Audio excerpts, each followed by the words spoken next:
Hi again, I'm Glenn Williams, F&D engineer in London, back again with a final episode of my Beginner's Guide to Diversity and Inclusion, and a quick thank you to Asima Habta who suggested the subject for this last one. So this is my attempt at answering the question, what is unconscious bias and what's the problem with it?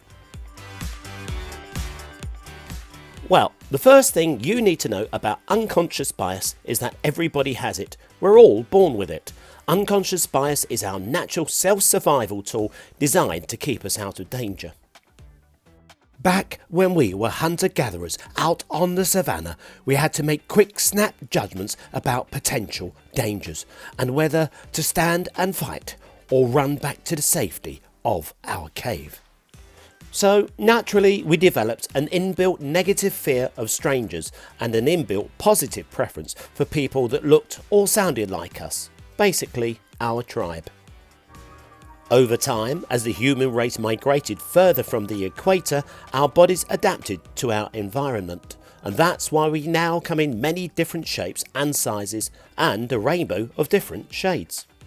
So while our unconscious bias, the ability to make snap decisions, might well have been the key to our survival back in the Stone Age, in modern day civilization it's much more likely that we're going to meet and work with and work around people that don't look or sound like us, and the instinct to prejudge a person based on their appearance or lifestyle is a bit, well, Stone Age.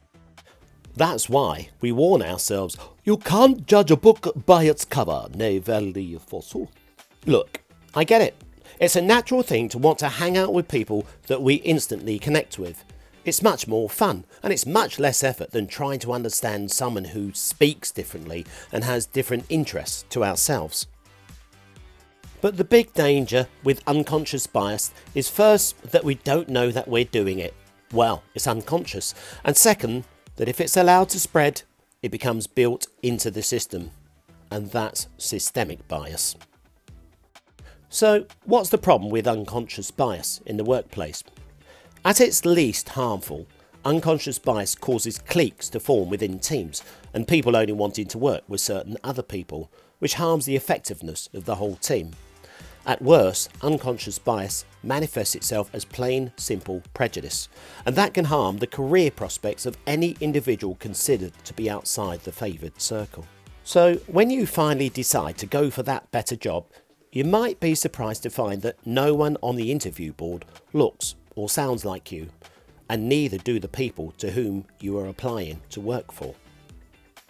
And that's when you realise that an unconscious bias isn't quite so harmless, that it's now built into the system, and you suddenly find that you're up against invisible barriers you never knew were there. I'm sorry if this is a little shocking, but as I said before, take a look around and see who makes the big decisions where you work. I know that in my line of work there have been very few candidates from a BAME background that have been promoted to a technical officer position level for years, and this is in a city where 37% of the population were born outside the UK. And I'm embarrassed to admit that I have never seen a single female technical officer doing my job in my 44-year career. And I don't know about you, but I don't think that's right. So, what's going wrong? Here's a few questions that I have. Is it that we're failing to accept that there's a problem with lack of diversity and inclusion? Can we see that the problem is caused by systemic unconscious bias, the worst kind? Have we worked out how we're going to beat it? Is there a problem with lack of diversity at interview boards? Is there a problem with lack of diversity and inclusion amongst supervisors and managers?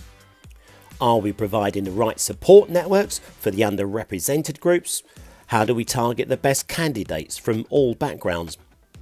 How do we create structured progression programs that do not favour one particular group over another?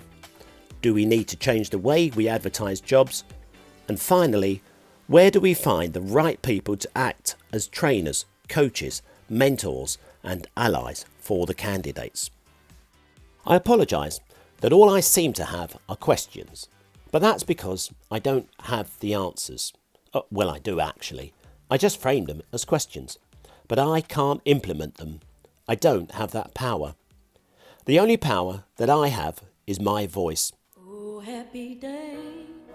And it's not that loud. Oh, happy day. But if other voices join with me, and we all sing the same chorus, well, maybe, just maybe, brothers and sisters, who knows, we might make it to that happy day.